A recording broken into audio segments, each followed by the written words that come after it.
Hello friend, इस बार नाम कहने वाले एपिसोड के अपडेट आपके लेकर आए हैं। एपिसोड जो श्रोता खुशी सोचती है अन्ना उसका फोन क्यों नहीं उठा रहा। आकाश ने बोलता है कि वो आते हैं थोड़ी देर में जाने वाला है। हर कोई सुनिश्चित कर रहा है कि सब कुछ पैक हो गया। अंजलि का कहना है कि वो टेंशन महसूस कर रही है, जैसे कुछ बुरा को खुशी सोच रही है कि उससे भी क्या आश्चर्य होने वाला है। शीतल बोलती है कि थोड़ी देर में वो सबकी दुनिया पलट देगी। अन्ना अंत में अंदर आता खुशी बोलती है कि वो कहाँ, तो जवाब तक वो बिजी था। उन्होंने कहा कि वो त्राणों से शीतल से बात की। शीतल समंजस में अंजलि आश्चर्य के बारे में पूछती है। अन्ना उसे धैर्य रखने के लिए कहता है। त्राणों अंदर आता और बोलता है कि कॉलेज के बाद उसने शीतल से कॉन्टेक्ट नहीं किया और उसके पास उसका नंबर भी नहीं। शीतल ने कहा किसी और के बारे में बात कर रही थी। हर कोई हैरानी की क्या हो रहा है। अन्ना कहता है कि उसने शीतल से कुछ दोस्तों को फोन किया और श्रीमती शर्मा को बुलाती। श्रीमती शर्मा बोलती कैसे शीतल 2 साल से उनके साथ रह रही थी और किसी भी टाइम पर किराया नहीं दिया। अंजलि ने शीतल से पूछा कि वो अमेरिका में है। अन्ना बोलते कि वो सिर्फ इसलिए कि शीतल ने कहा। इसका मतलब ये नहीं कि वो जो कुछ कह रही है वो सब कुछ सच है। और लोग ये बताने के लिए आते हैं कि शीतल के पास बैंक का पैसा है। दूसरा ये कहने के लिए आता है कि शीतल ने उसे आरव को बास्केटबॉल खेलने का तरीका सिखाने के लिए कहा। आश्रम की महिला आती हुई बोलती आरव 6 साल से आश्रम में और शीतल 2 महीने पहले आई और उसे ले गई। हमारा उसे सुनते कि शीतल ने कहा था कि वो उसकी माँ है और अनु उसके पिता। उसे शीतल से सूचित करते कि अनु को उसे आरव पसंद नहीं था, इसलिए उसने आश्रम भेज दिया। अनु ने कहा कि शीतल ने सब इसलिए किया क्योंकि वो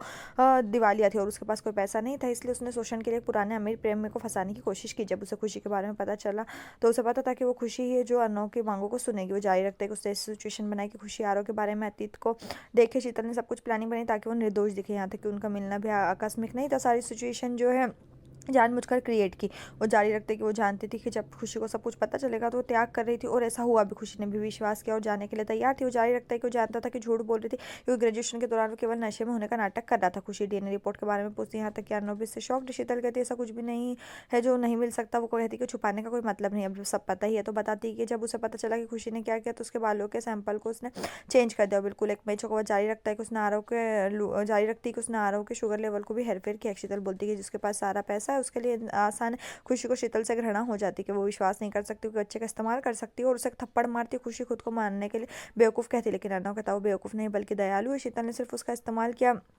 और अर्नव जो शीतल से कहता तुम्हारे लिए एक और कोई इंतजार कर रहा हो। पुलिस जब आती है और शीतल को लेकर चली जाती है, आश्रम की महिला आती है, अर्नव को धन्यवाद देती है और आरव को अपने साथ ले जाने के लिए कहती है। आरव सबसे मिलता है और बाय करता। माँ भी कहती है कि वो सिर्फ हाय हाय सुनना चाहती है, उन्हें बाय बाय से नफरत है। जैसा कि आरव जा रहा है खुशी उससे रोकती और आरव को नहीं ले जाने के लिए कहती। महिला बोलती आरव का ना, तो वहीं उसकी जगह खुशी अर्नव से बोलती कि आरव उनके साथ नहीं रह सकता। अर्नव ने उसने कहा था ना कि वो हमेशा आरव की देखभाल करेगा और सूचित करता कि आरव हमेशा के लिए यहाँ रह सकता है। आरव ने अर्नव को गले लगाया। नानी कहती आरव पहले से परिवार का सदस्य, वो कैसे जा सकता है। आश्रम वाले कहते कि उन्हें प्रक्रिया का पालन करना होगा, इसी बीच उन्हें आश्रम में रहना होगा। अर्नव ने कहा कि वो आरव को गोद लेंगे। अंजलि बोलती उसे अर्नव खुशी पर गर्व है।